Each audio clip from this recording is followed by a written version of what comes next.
Ladies and gentlemen, please make some noise for...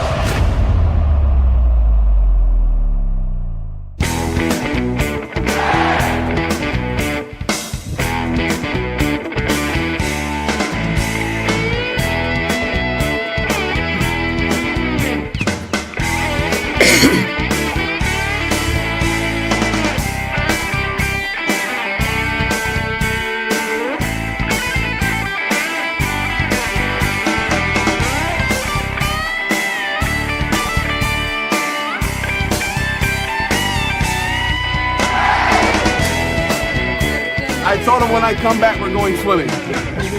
So, tell everybody thank you for them. Скажи, дякую. Дякую. Не, английский. Thank you. Thank you, thank you, что? Very much. Еще раз. Thank you very much. Thank you very much. Thank you, guys. Future president of Ukraine right here. All right.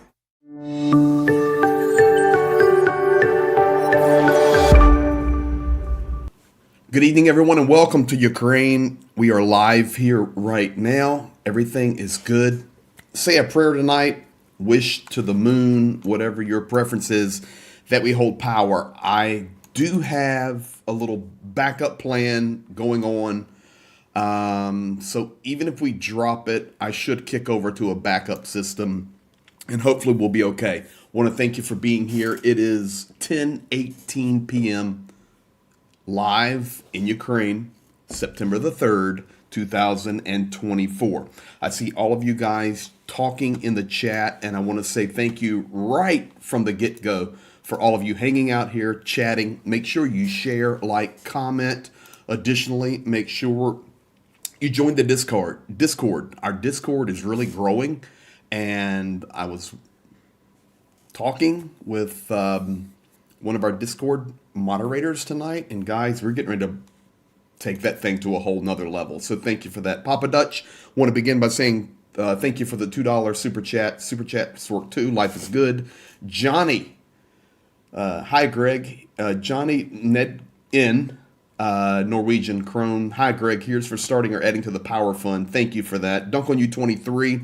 I think you're working, listening, talking, donating, moderating. You are a man of many skills there, and you're a Michael Jordan fan, so that's good. Thank you for the $20 super chat and gifting the 10 memberships there. So guys, thank you for all that you do, and I want to jump right in because tonight you're here for some serious update on the reality of Pokrovsk,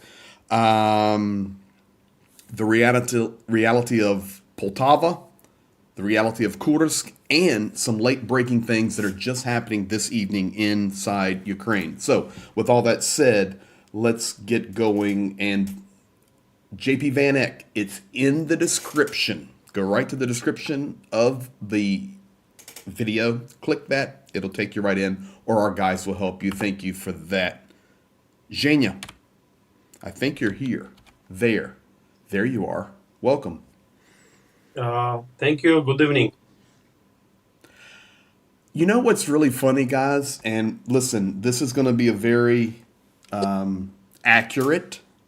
We did not jump on breaking news when it was happening because we want to always share the truth.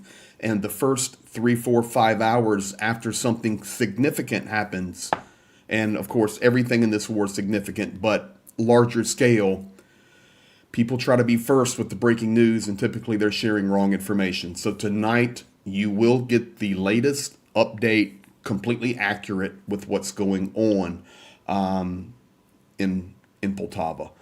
I was working on some power, had no power. I sent Zhenya a message. I said, man, let's try to do this tonight. Let's try to get it live. Hopefully we'll figure the power out. And the guy was right across the street from me. Sent me a picture of my own apartment building, so I went over and chatted with him. And anyway, it was good. So, Zhenya, let's jump to it. We're going to start tonight, though, with some good news. How about that? Right here. I'm going to let you talk about it, but I'll give the update in general. For those of you that are new to our community, you've just found out about us because we're growing pretty good. We've gained a lot of new subscribers over the last couple of weeks that we've been here running aid. Thank you for that. We partnering initially with Professor Gertis, our local church there, Bethel Life in Greenville, Pennsylvania. Our administration team, Pastor Kent, Luann, brilliant with the money and the numbers, and our nonprofit partnered with Zhenya's nonprofit, Napram, with the vision of Peter Fouché to bring armored medic vac, COSIVAC vehicles to the front lines. Professor Gertis, we had some big donors, and then others started donating. Then Johnny got on board, Rick and others, and the next thing you know, here we are. Finally, it is going to happen. And I can tell you right now, they are en route to cross the Ukrainian border via truck. Check. We, our team, myself, Zhenya, and some of our other guys, will meet these vehicles in Lviv somewhere. We will then convoy them to our home base. And you guys know, don't go on you. You got to help me. Send me a message. I've got to fix all these commands for you. And I will. I will. We will convoy them to our home base city, which it's public, Khmelnytsky. Modifications and upgrades will be done. And then we will convoy them to the front lines, to the units that are expecting them immediately. So that's what's happening. Zhenya, can you talk about that? Yeah. So we're working on a special. There is a protocol in Ukraine for working with custom for with humanitarian aid and the vehicles which goes to the military units. So we just finished some of it about 40 minutes ago, non-stop. We have a straight contact non-stop with the logistic company. Like I personally talked to them, and the last talk was about 1 hour ago. Everything goes great. We see no problems. So we do expect new information tomorrow evening, and then yeah. The bottom line is there's just so much paperwork, and NAFO does an amazing job, and so happy of what they do with so many vehicles. But these are different because they're armored, military, medevac, and completely different things that we have to do to make that happen. So we're going to finish it out. I hope I should see it Friday or Saturday and be driving it here. And so that's where we're at. So guys, that is good news. And we want to say thank you for all of that. There is modifications we're going to do. You guys know about them. Drone jammers. And Zhenya, you want to share with people how that the drone jammer will be specific to the location of the unit? Yeah. So if you have heard something about FPV drones, which is quite a lot in use from both sides, and with attempts to fly, let's say, more fruitfully, more effectively, units are looking for the free frequencies, or let's say unprotected frequencies for to target. So, and to protect using anti-drone systems with let's say, destroying specific frequencies. So because it's non-stop in it changes this process, we are non-stop in contact with the units we will supply with those vehicles, and they know all the range possible of frequencies covered to be, let's say, to provide the protection. And a week before delivering or less, couple days, and we already got some confirmation, we covering on that moment, let's say, newest information using the frequencies, the unit on the different directions, on different fronts are neat, let's say, to use. So like non-stop, The bottom line This process is is non-stop. Yeah. a unit in Orikhiv, Robotny area, for example, would possibly request different channels and frequencies than a unit in Kharkiv. And we are making sure that wherever we're delivering, these guys are getting what they need. Additionally, the winches, and we're going to be doing some custom modifications on the vehicles themselves, naming the vehicles, putting a big thank you on there. I'll be talking with Professor Gertis about this tonight or tomorrow. Custom message on the side of these vehicles thanking all of you guys in the world for making this happen, and gonna put a little name on them. I don't know, but I know one's gonna be named Pete somehow. So that's where we're at. Papa Dutch, I'll super chat this to ensure it on record, but armored, rescued, and assistance vehicles really should be exempt from military vehicle restrictions. I would completely agree with that. But this was a challenging process, but victory. Guys, we are the finish line. You're going to see us driving these things in just a couple of days. So thank you, and it's going to happen. Now, let's get Zhenya, to why people are probably here tonight. That was the good news. Let's start here now. I had a message come in from one of our moderators, and he's become a friend of mine now, Dunk on You 23. And he said, man, I'm hearing different things. I'm hearing this or that, this or that. I said, well, I'm going to give you the exact information, confirmed up to the moment, accurate at the stream. You know, when big things happen, people just, I think, just like sometimes in shock, or I don't want to say not wanting to be the first one to get the information out, because that's not the way you do it in a war. That does a disservice to everybody. You need to be accurate, and that is why we wait. But what we're going to share to you now is accurate. As of just minutes ago, 271 are wounded. 51 are killed. At 9:08 a.m., an air alarm sounded in the Poltava region. I will not say exactly where, but I have drawn it on the map there. That is the Poltava region. You can also see I boxed in some of the cities that are well known and drew in blue the border of Ukraine, so we can understand the proximity of where this Poltava region is, Poltava city and other cities it's a large oblast, guys, geographically. So you see Sumi, you see Kharkiv, then Poltava, Dnipro, and Zaporizhia. On the right, you see the picture of the strike.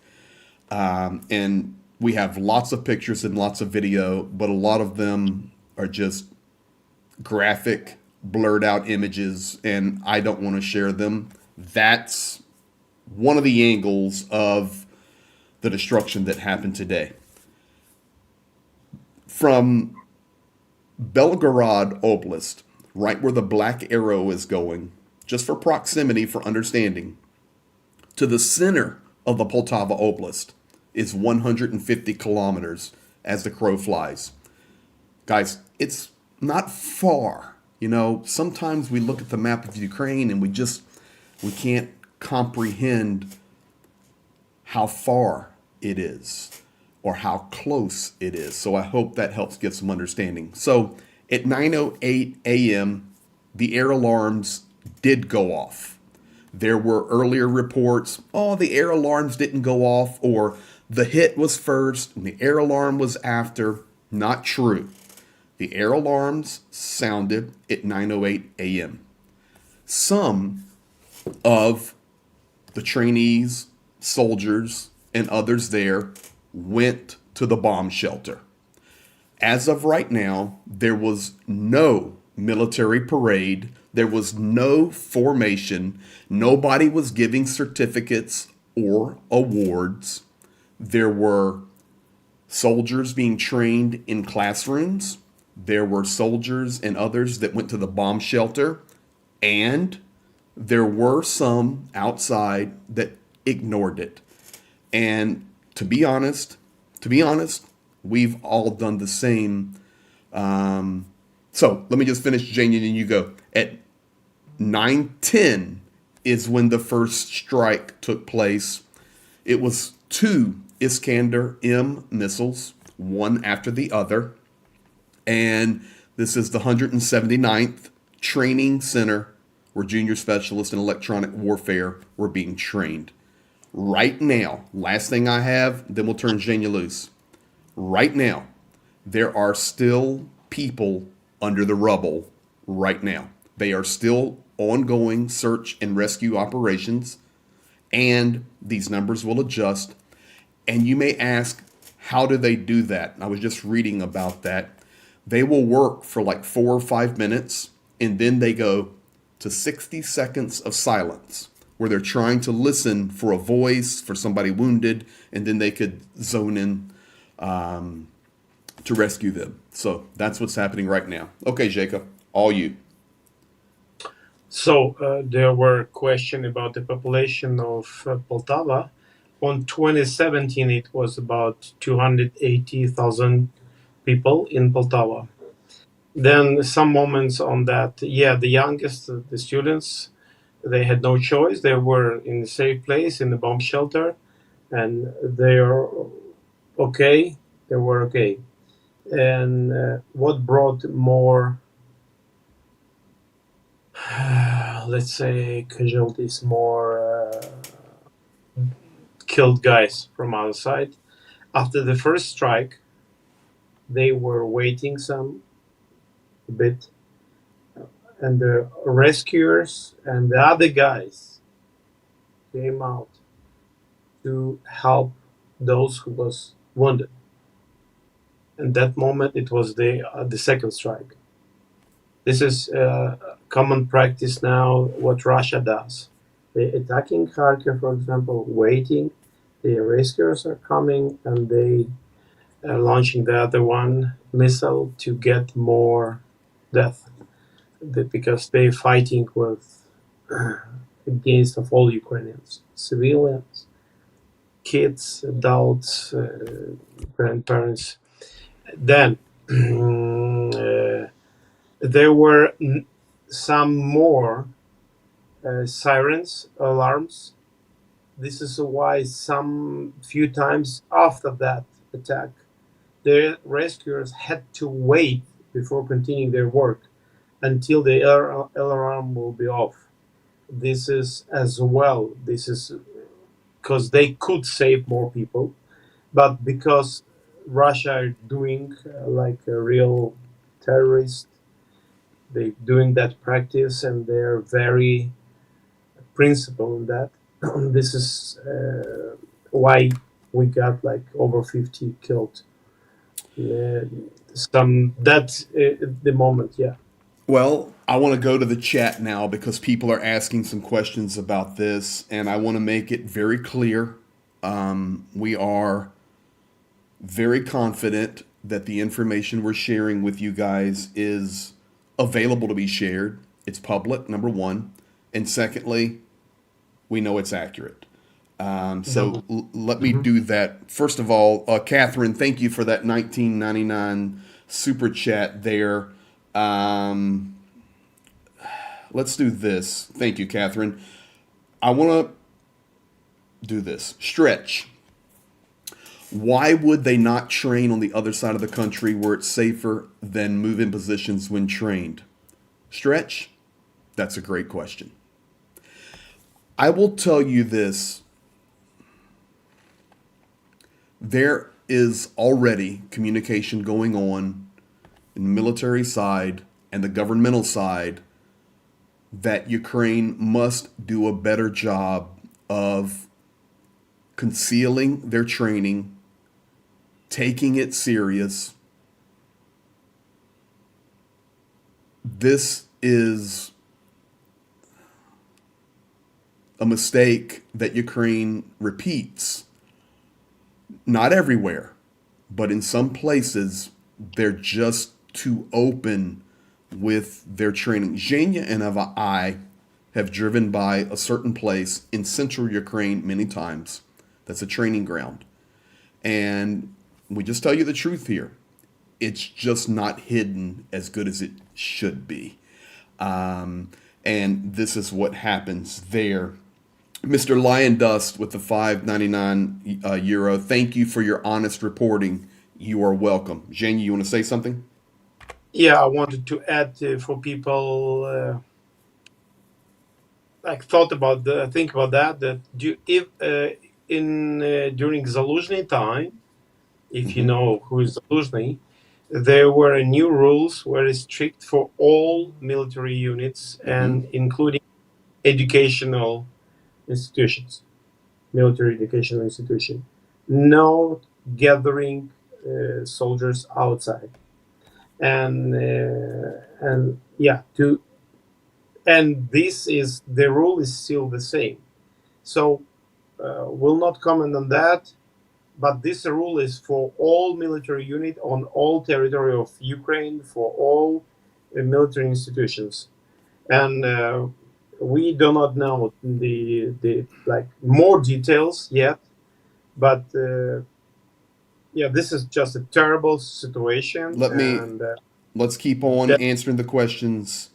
yes, Ozzy Buga or Bugga, what kind of training? It was electronic warfare training. yeah, Was it a drone or collaborators that gave position away? Pete, I don't know the answer for that exactly, but I would confidently tell you that it's three things that gave it away.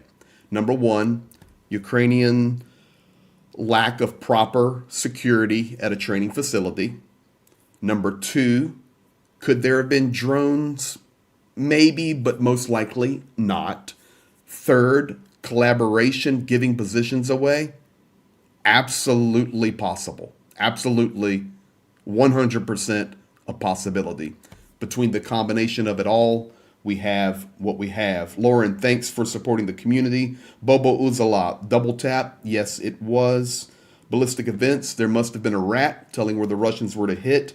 I answered that. Very, very possible. Prayers to all involved. Pietro, very good point here. And this is why I wanted people to see how far Poltava region is away from the Ukrainian Russian border there in the Belgorod, wherever these came from, regardless. No defense for Iskander missile. Pretty much no defense, especially when we're low on Patriot systems. As FM says, need more Patriot systems. Dunk on you 23. So other than the reported hospital attack, this was a valid military target. There's confusion over this. This was 100% a valid military target. Yes, sir. And I saved this comment for last. This is Elena Vlasyuk. Привіт. Привіт всім. Знаєш. Vova, Elena, Slava, Blake, all the family. I know these people very well. This is their home region. It's horrible there. It is my hometown. My house is close to this place. My family there heard the sounds of the explosions. I will not call your hometown out, Elena, even though I know it and Zhenya knows it. But yes, that is a Poltava resident right there. So that's where we're at. Can other countries help Neon with supplying training centers instead? Have the training outside of Ukraine? So that does happen, and I think there will be more of that.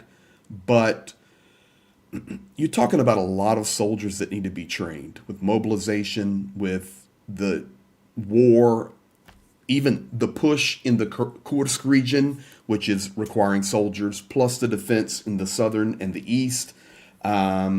It's a challenge. Lou Hammer.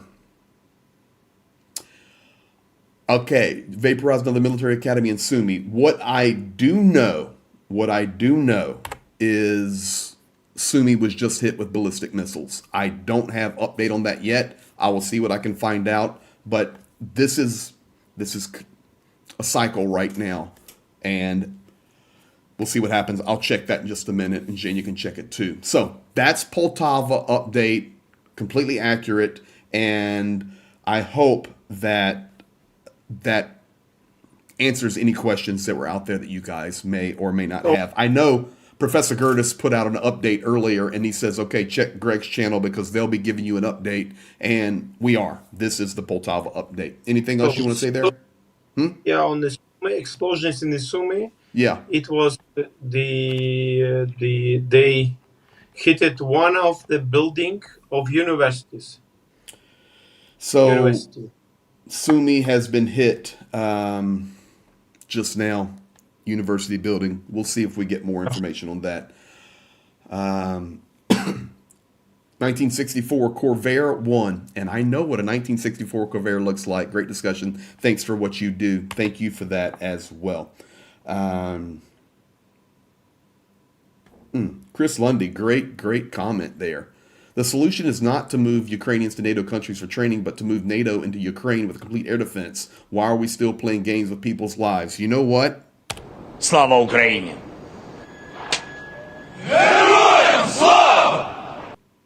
That, my friend, is the golden bell. You are correct. Right now, NATO, which is the North Atlantic Treaty Organization, renamed as No Army to Offer. And this, listen, I don't want to throw it all on NATO. We tell you the truth here. We're inside Ukraine. Ukraine needs to do a better job on not revealing their locations. But May I NATO, enter? you can do whatever you want. So, I want to stick it in here. Stick it. Yes. So, Ukrainians are not allowed by the NATO, some NATO countries, most of NATO countries, to use NATO missiles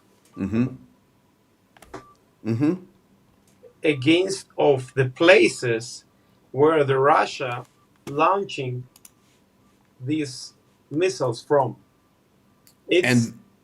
It's forbidden. It's not allowed with the risk of stopping supplying Ukraine. Even knowing the information that Iran officially will supply Russia with their new missiles, which contains some NATO country manufactured processors. So NATO countries which supplying some of Iran for creating the missiles cannot stop Iran from supplying it to Russia, but they are stopping Ukraine of launching back the places and the army who using these missiles against of civilians and the military. Correct. And what's sad many times is Ukraine knows where they're launched from, can't strike. Now, let's move to Kursk. Sumi and Kursk, and I've got fresh news on Kursk from Zelensky tonight. This map, I want to explain it to you. I'll give the bullet points, then Jen, you can talk, and then we'll move to Pokrovsk. But 905 approximate square kilometers Ukraine is holding inside Russian territory with this incursion. It's substantial. They are not in Kursk city. They are on the border regions, villages, small towns, and they're doing a great job there. It is making a strong statement of the capabilities that Ukrainian army has if they were supplied so well and allowed to fight with the gloves off. Secondly, I do know that some of the reasoning behind this was not only to show what Ukraine can do and to give Ukraine some territory inside Russia that we learned tonight Zelensky has a plan for. I'll share that with you in a second. But also, if we could pressure up there, it's possible it could relieve some pressure off of our southern and eastern front, specifically areas like Chasiv Yar, Torets, New York, Pokrovsk, Karakova, Orikiv, those areas, Ugledar, which is very difficult right now. So that was also a thought. If you look at the map, the reason I had the black arrows there and the orange border of Russia and Ukraine, I really want you guys to know where you help. Where you help. Zhenya and I may be the ones that go there, but in the blue circle, where the arrows start from, is the city of Sumi. It's just 30 kilometers in some places from Sumi to the Russian border. Other places are much, much closer. Where you see the red circles, these are different areas that we come through, work in, and drop aid in these different places. So this area we know very, very, very, very well. I can tell you that in the border regions that you see at the edge of the black arrows and into the Russian territory, there's two types of territory. Number one, there is deep, deep, dark forest, very thick. It's like a movie. The forest is so thick. Park, huge forest. Then you can come out of the forest and instantly be on rolling plains that look like Kansas in the United States. So if you've been seeing video from Kursk and you look and you see looks like farmland, there's two types of territory there. Farmland, rolling hills, and deep, deep forest. Additionally, in this region, my opinion, this is trying to alleviate some of the pressure off of Sumi. And tonight, we already know that Sumi has been hit again. But this is to relieve some of that pressure from the glide bombs that really indiscriminately hit Sumi and other cities in this region. Secondly, I can tell you that there are many, many small villages here, like 10 houses. They're not even on the map. They barely have a name. So there's little dotted settlements all throughout this region. And that's where this advance into Kursk is taking place.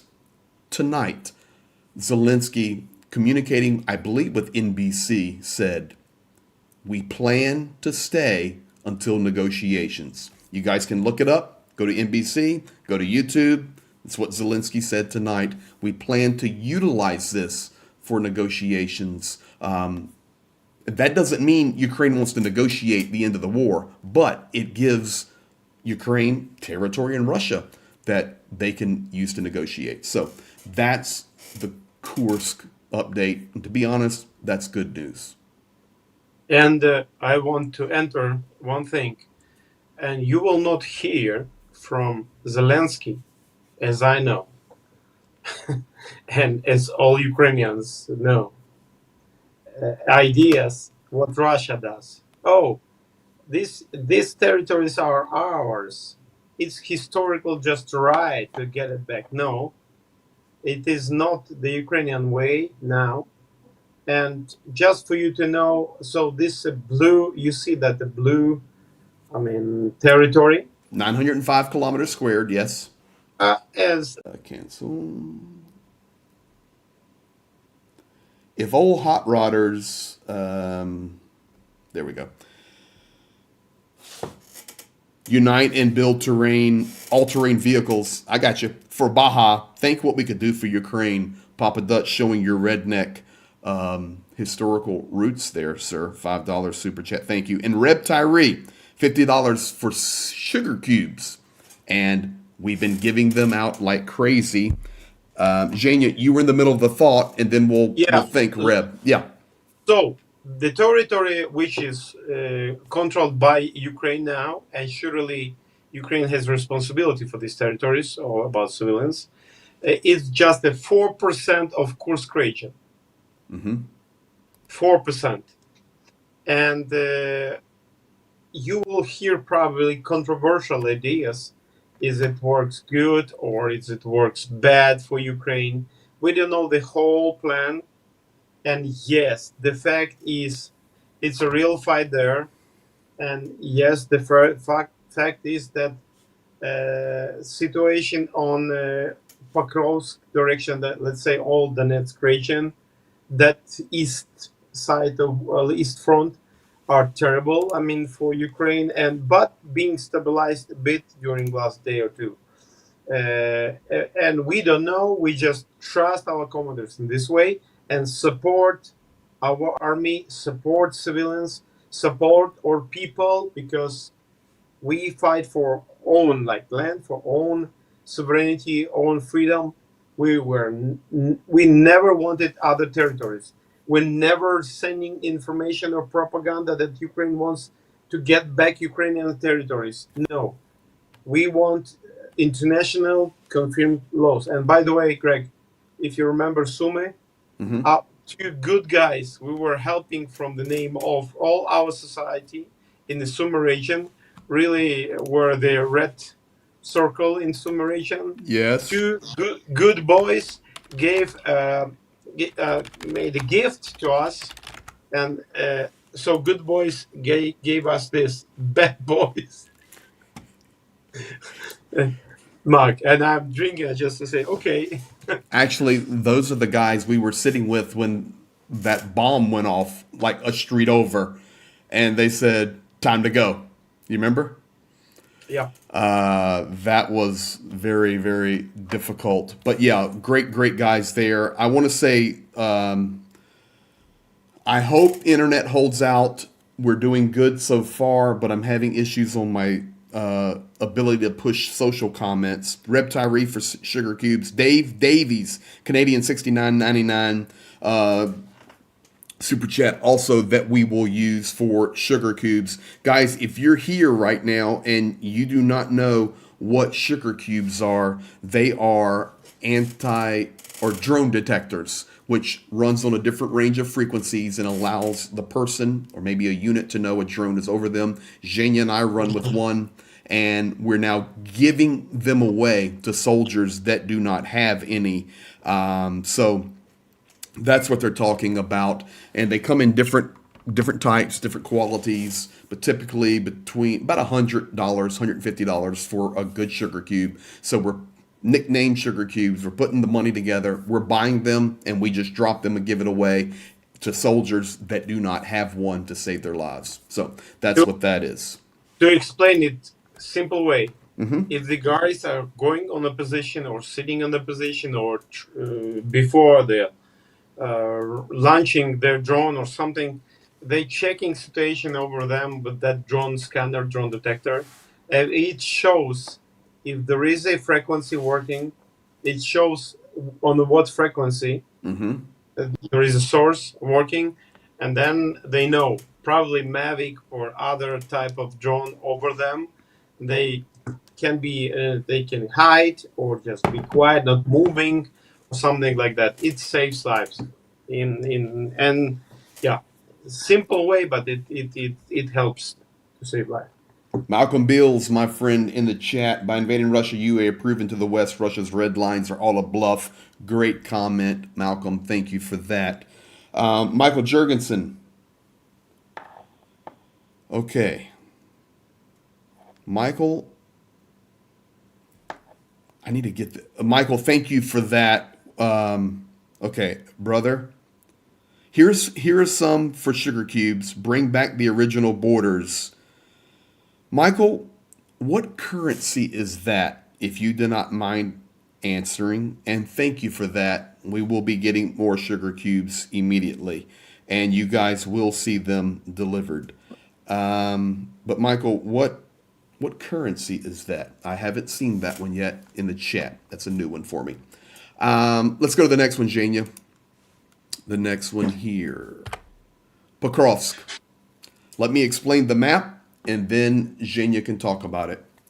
Guys, we've talked about Poltava. We've talked about Sumi and Kursk. Now, problem. Pokrovsk. I will explain the map to you, and then we'll go from there. If somebody knows what currency that was, I want to say thank him for his country, but I can't. My chat's not working over here where it normally is. So, Here you go. Pokrovsk. 2 blue lines. Those are the main paved roads. Primary, highway, main roads. On the bottom, that is the road that comes from Zaporizhia to Krakova. Zhenya and I were just all over that road, and we know it well.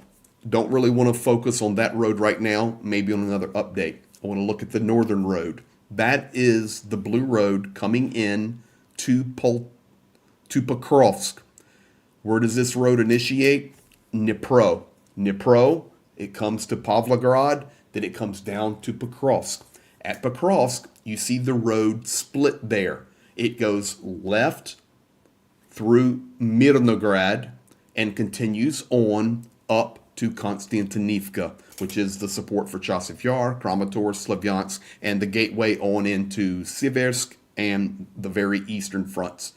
Pokrovsk is a city pre-war, 62,000 population. It is in the green circle on the left. Green circle on the right is a city that nobody is talking about, but they need to talk about it. They need to talk about it. It's called Mirnograd. Mirnograd is a city population of 46,000 people pre-war. So if you take Pokrovsk and Mirnograd, you put them together, you have an urban area of over 100,000 people population. And basically, these are twin little sister cities that just go between each other. Mirnograd is heavily damaged.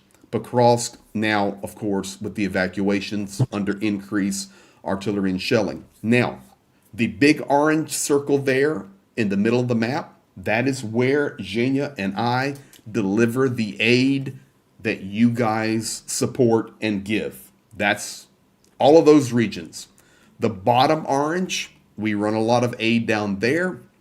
I will not say, but we were just there and you've already seen it. You just didn't know it.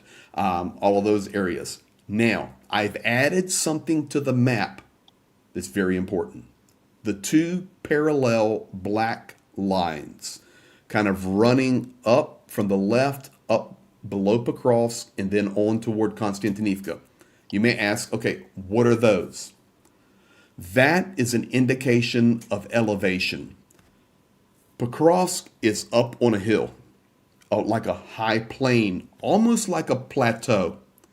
And literally, Zhenya and I just drove from the left green circle, Pokrovsk, basically straight down, and we were heading to the town of Constantinople. Yes, there is a Constantinople in Ukraine. I can tell you now, we're now nowhere near there. But we came down, and folks, literally, when you come down from Pokrovsk down to the lower blue road, you go downhill just like this. It's all downhill. So this is like a shelf, and Russia is trying to get up on the shelf, and Ukraine is trying to keep them off of the shelf.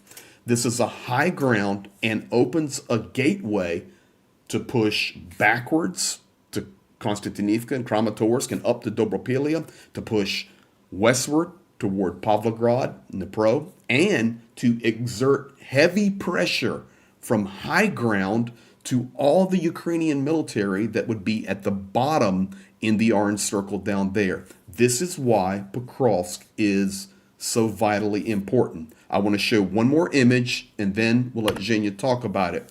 Zoom in here. The blue line is the highway that Ukraine needs to hold so desperately coming into Pokrovsk. I outlined the city of Pokrovsk in orange on the left to show you how large it is.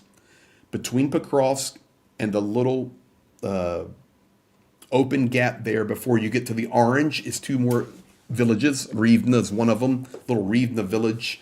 And then you see the outline around Mirnograd. So those are the 2 cities. Below that, you see a white line running down through the middle of Pokrovsk, coming down into the occupied territory that Russia holds. What is that? That is the train line. That's railroad tracks. Finally, you see 3 yellow lines. What are those?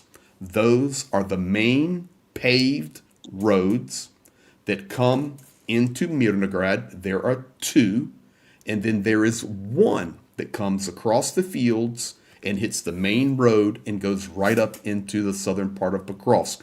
Vitally important. Other than these main paved roads, it's rural, it's dirt roads, it's beaten up old paved roads, poorly conditioned. And what I can tell you is from Russian positions to the corner of Mirnograd, 5 kilometers, 4.5 kilometers to 5 kilometers is how far the line is, the red, to the being into the city of Mirnograd. And as the crow flies, not the yellow line, it is 9 kilometers from the red to that southeastern corner of Pokrovsk. Pokrovsk is important. Keep your eyes on it. Logistically, morally, for morale, strategically, very important. So that's Pokrovsk. Zhenya, what do you have? Situation is tough. Yesterday seems to me, or today's, our guys got some other units got there to help.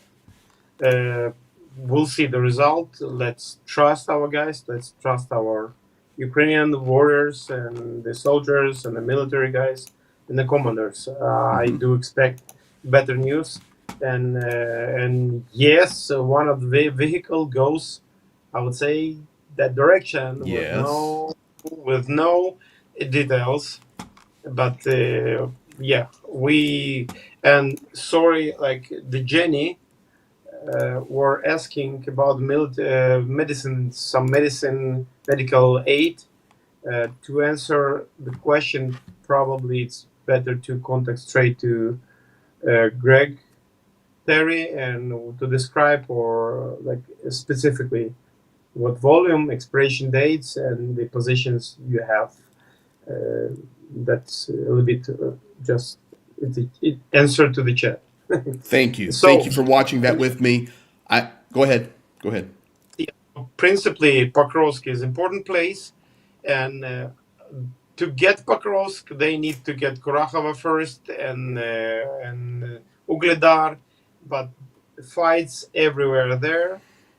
I don't think it's maybe it sounds easy for them, but it will not work like this. I trust our guys. They are great fighters and they are good people. Amen. I did learn that the HUF is Hungarian for it. Thank you for that, and thank you for the donation from Hungary. Let's go, man. You know what? Slava That's for Ukraini! Hungary. And I'm going to show you guys something else here. Let me go back to this. I want to show you that one. I got buttons everywhere, but I want to show you. One second. Let me do a thank you here. My other screen went out. It won't connect. Reb Tyree for $25 for Sugar Cube. Slava Ukraini. Thank you for that, Reb Tyree. Richard Bennett gifting 5 memberships. And Jenny, 5 quid. I've got medical aid. It's any of use. I've tried plenty of charities, but no one is helping. Can they be any use? Needles, syringes, and gauzes. Jenny, gauzes, absolutely. Please go to my website. And you can find it in the description of this video. Click the website, click contact, and the email, send an email. It will get to me, and please provide me with that information. Zhenya and I were just talking tonight about trying to increase our work with the UK because we're getting some more contacts in the UK.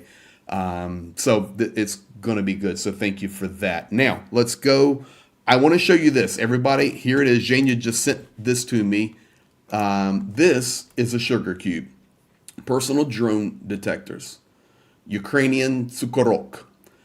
Okay, that is what they look like. They come in some different models, but in general, that is exactly what they look like. We call that a sugar cube. Ukrainsky Sukorok. And if you look at the bottom there, Ukrainian cukor is the word for sugar. Okay, so cukorok. And guys, Zhenya and I have one. They are amazing and they're life saving. So that is the sugar cube. Thank you for helping with that. Carl Elwell, my Vegas man who's been with me from the very beginning, been with Zhenya since the very beginning, gifting 20 memberships. Thank you for that, Carl Elwell. Now, guys, I am so thankful we've made it through our hour and we have not lost internet. Now, I've lost it over here on this screen where I can push your comments up for some reason. No idea why, but the stream is holding on. Praise God. All right. Last thing. Zelensky tonight saying autumn will be extremely important for Ukraine. Now, guys, this quote is off of his speech, his evening address, maybe an hour and a half ago maximum. I think he did it at 9:15 or 9:30 local. It's only 11:07 local. So this is within the last hour and a half, approximately. Autumn will be extremely important for Ukraine. We are preparing personnel decisions in the cabinet of ministers and the president's office, Zelensky. By the way, he just fired the deputy head of the office of President Shurma. Now, I will not say that this is a result of the horrible event in Poltava today, but for sure that didn't help. Ukraine right now, if we can speak very candidly, and we'll close with this. The cost of fuel just went up for people going to buy gas or buy diesel or buy liquid gas for their vehicles. I understand that happens, but it's just an example to show there's economic pressure on Ukraine. Additionally, they are a nation involved in a hellish war. They are trying to gain international support at new levels, fighting for it every day. And I would like to say thank you to, I think it was the Prime Minister of Netherlands that was with Zelensky in Zaporizhia, touring schools and saying that our support is strong and will not waver for Ukraine. Very encouraging. But to be honest, Ukraine right now needs further assurances from the United States, European nations, and it's a challenge, to be quite honest, inside Ukraine right now.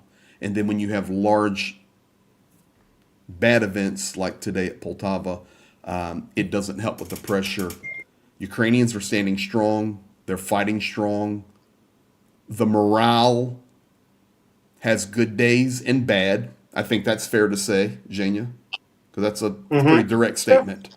Morale is up and down, and good days and bad days, as you would be wherever you're sitting today, whether you're in Hungary or Honduras, because I know two guys are watching, one from Hungary and one from Honduras tonight, or anywhere in between. Imagine you're in a war. Imagine that nonstop 24/7, this is the life you live. Air alarms going on, going off. You know personally of family and friends and brothers and sisters and cousins that have been wounded or given their life fighting for Ukraine. You see your government struggling to ask the international community for help. My personal self, for the last 24 hours, I've had power for 16. So you think about that at your home, and 4 of those hours were from 3 a.m. to 7 a.m. I was asleep. So really, I've had power for 4 hours of the last 24. Wonderful, I have it now. This worked out perfectly. But this is the reality Ukraine is facing. And because of that, you're going to see stuff like this. There is, and you'll see it on your news, some big changes coming in Ukrainian government over the next few days. Jacob? Yes, we are in a war. We fighting against of aggression of Russian Federation, the nuclear country, and our guys here. Greg is here. Me, my wife, and kids here. The millions of Ukrainian families are here, fighting all the way we can. Economically, continue paying taxes who are not being mobilized. And maybe I will take a video from 100 meters from me. There is the grannies who, I mean, they knitting the mask nets right on the street, and you can see it in a lot of places. Ukrainians are fighting on our billboards. We support each other. We non-stop. Different organizations are raising money for donation for anti-drone system, for drones, for medicine, for different things. And the good news is here. Great people are fighting there on the front lines. We're Holy staying, trying moly. to stay on the behind. Then, what is good as well? In the most of places, our guys answering in the medicine is quite okay. The food we completely supplied. We don't need it. Take care with the food. Take care of the refugees. And it means the fight is going on, and a lot of good people like you are supporting Ukraine, and we trust in that. We trust in the brave people, in the principled people. We trust that light will conquer the darkness, and so thank you for that. I can confirm to you guys right now, and this one's going to be actually interesting for me. First of all, Alistair Fitchy, 100 pounds. Get a few more sugar cubes. Thank you, Alistair. We will, and you will see them delivered. Thank you, guys. Daryl Kurson, $20 super chat. You are amazing. No, Daryl, you are amazing. And thank you for your support. We're just trying to be your hands and your feet and your eyes and your ears here inside Ukraine. Guys, I'm seeing news right now that the foreign minister, Dmitry Kuleba, is going to be fired. And I've confirmed it, Zhenya, in 6 places. Okay. Are you getting breaking news here tonight on the channel? Now, that's breaking. I'm right now a little bit in shock. Blonde Bombsheller gifting 5 memberships. Yeah, I know there'll be a reason. This is the war. Yeah, Zhenya just sent me a picture as well. We got power. So The video. yeah, Check the video. I did right where we were. Yeah. Well, talk about Kuleba, because I'm confident with where I just confirmed it. It's happening. You hear me? Yeah. Dmitry Kuleba. That's Will not. I see it, but and people will hear a lot of changes, and cannot comment our commanders. I don't know. I know the Kuleba was fighting for Ukraine all the way. I do too, and I will say this: you don't have to comment. You're Ukrainian, but I'll comment. I want to know why. I'm not hip on that one. I'm not hip on that one at all. Zhenya just sent me a video, and this is one thing that I wanted to add tonight and should have added. Right now, there is a lot of fire raging in Ukraine on the east and in the south, and we were just here actually in Svyatogorsk. I'm going to show you this video Zhenya just sent me, but there was another town in Kharkiv Oblast that was burned to the ground, Siduvka. 500 residents had to evacuate. The whole village is burned to the ground. Now, guys, do not misunderstand me. This is not like a shell went off or flamethrowers. Could it have been artillery that started some of these fires? Absolutely. But guys, Ukraine is horribly dry right now. And forest fires, fires out in fields are raging. And Jania just sent me this.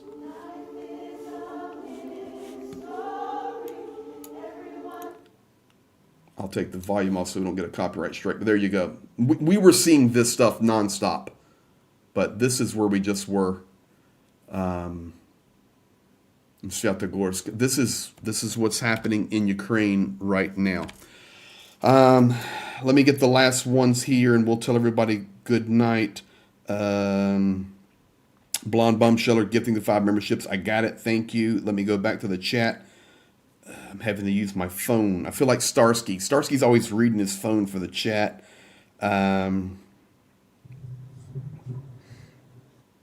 Hi, Maria, joining late. Stretch, can you expand on the conflict between Ukraine and Poland? I know it's about killing Poles before it wasn't under Soviet Union. You know, that is a great topic, actually, because there's some issues there.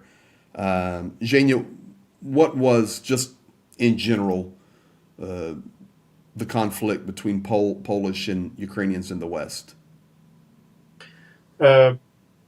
It's okay.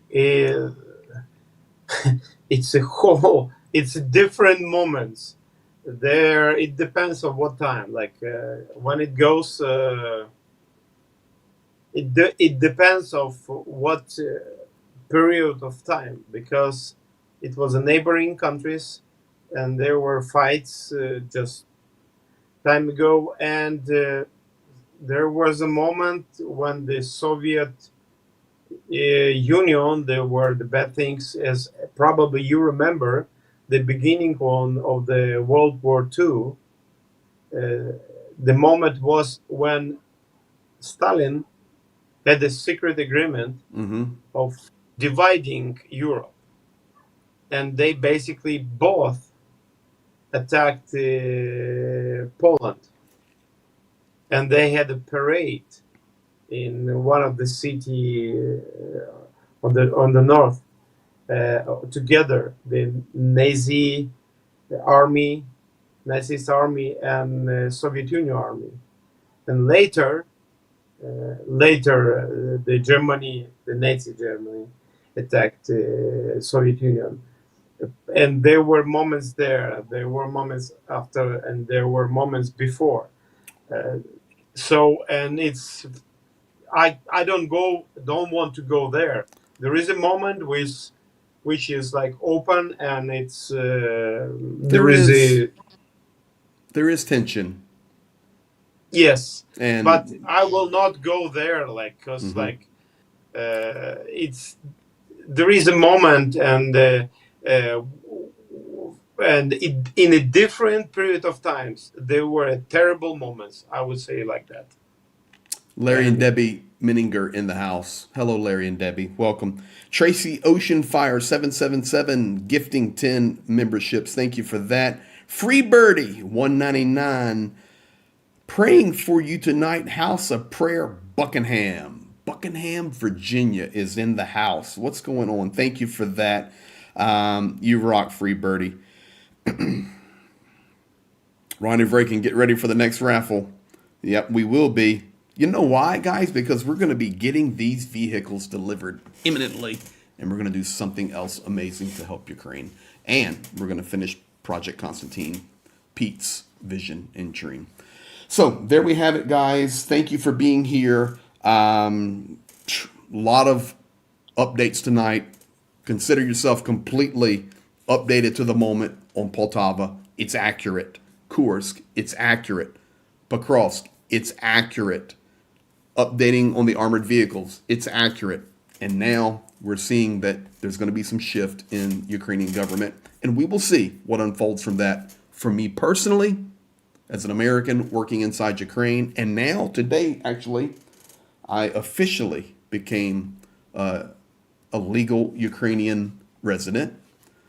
finish the final document today. So thank you, Jane and the team, for making that happen.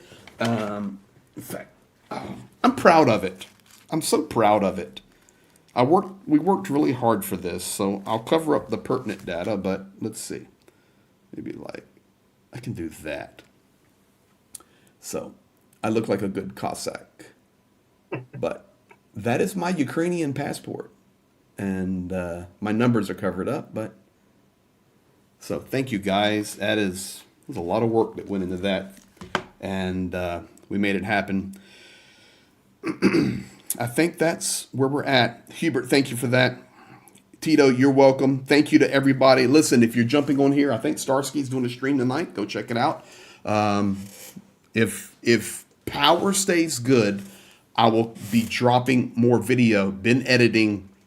It's just been such a struggle with power. A lot of video to still share. Be looking for those that drop either in a premiere or regular video. Please share, like, and comment on those. Help us get the message out. And if power's good, we'll be live tomorrow night. So it's all based on power. Make sure you join the Discord, because in there I try to put messages, and it's going to get a lot better. It's in the description of the video. And thank you guys for all you do. Zhenya, anything last you want to say?